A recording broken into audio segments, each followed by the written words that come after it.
Hello everyone, welcome to my channel. If you're new to the channel, you're welcome as well. Everyone's equal here. So I want to talk to you today about so much common sense policing. Having a good relationship with police is a sign of white privilege.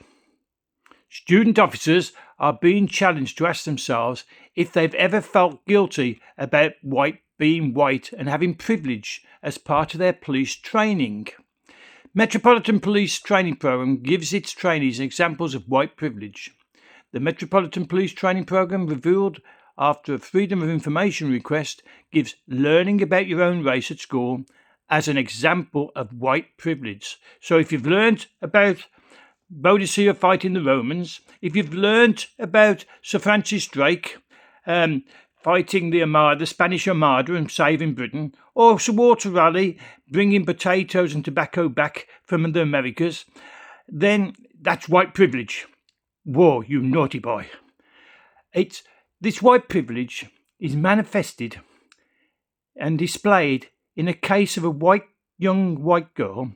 She's seen a rapist, a perverted child rapist, Mohammed Ali Sultan, has been approved for release midway through his third jail sentence as one of the ringleaders of the Telford grooming gang.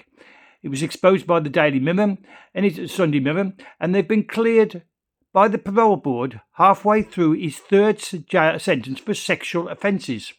His trial was the result of Operation Vapor, launched by West Mercia Police in 2018, after the Sunday Mirror have revealed that up to 1,000 girls have been abused in Shropshire Town over 4 decades. Son was jailed in 2019 alongside 3 others for sexually abusing a vulnerable girl who was passed around like a piece of meat, forced to perform sex acts in a churchyard and raped above a shop. We revealed, this is the Sunday Mirror, the previous lure, how the victim was lured into the gang's grooming network by Sultan, who had sold her phone number to other men in Telford. Sultan has already been jailed for 7 years in 2012, admitting sexual abuse of 2 girls, one aged just 13. He was locked up for another 6 years in 2015, when he was convicted of 2 counts of rape and 1 of attempted rape. Son was refused parole in 2019 after admitting sexually abusing 2 girls. One was just aged 13. He was locked up for another 6 years for raping 2 other girls. Sultan was refused parole in 2019, just weeks before he was charged for a 3rd set of offences, jailing him for a 3rd time. Judge Melbourne Inman, a QC, told him at the Birmingham Crown Court in the UK, "You've shown no remorse in relation to the present allegations. You remain clearly a dangerous man." So therefore, why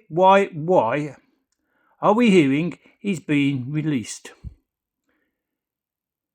The parole board hearing in November heard Son's bid for early release. The panel heard the 38-year-old has undertaken accredited programs to address decision-making and better ways of thinking, and to address sex offending.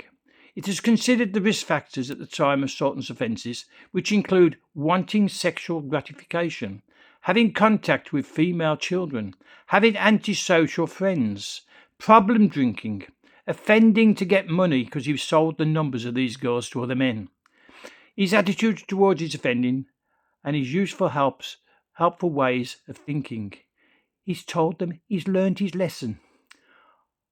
Myself, I have a profound belief that the patrol board are allowing his early release after such serious offences against young white girls is a result of diversity, equity and inclusion. Now get this, equity is not the same as equality. It's been sold to the British people as the same. It is not.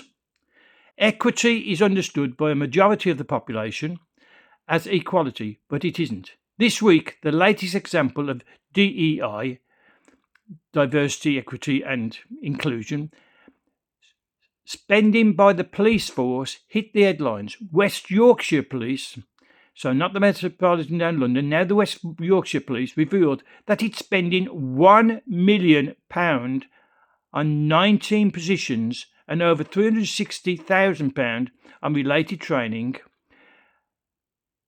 on DEI. That's the bill for just one of the 45 areas police forces act in. Back in the 1990s, equality and equity were understood to mean the same thing, I admit. But it's not, and what we've seen in the 2020s is the difference being highlighted and coming to the fore.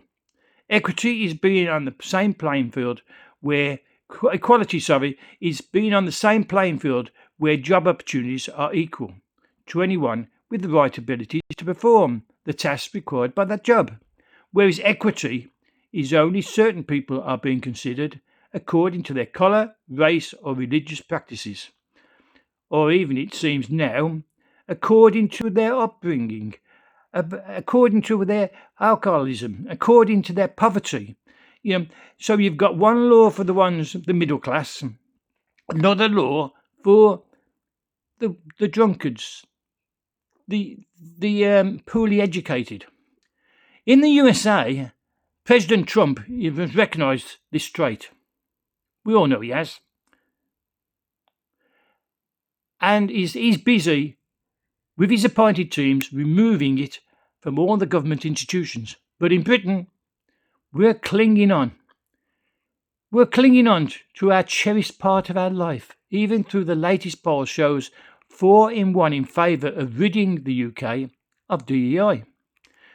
The controversial guidelines for courts in the UK introduced a mitigating factor, which courts should consider when sentencing offenders. Judges and magistrates should now take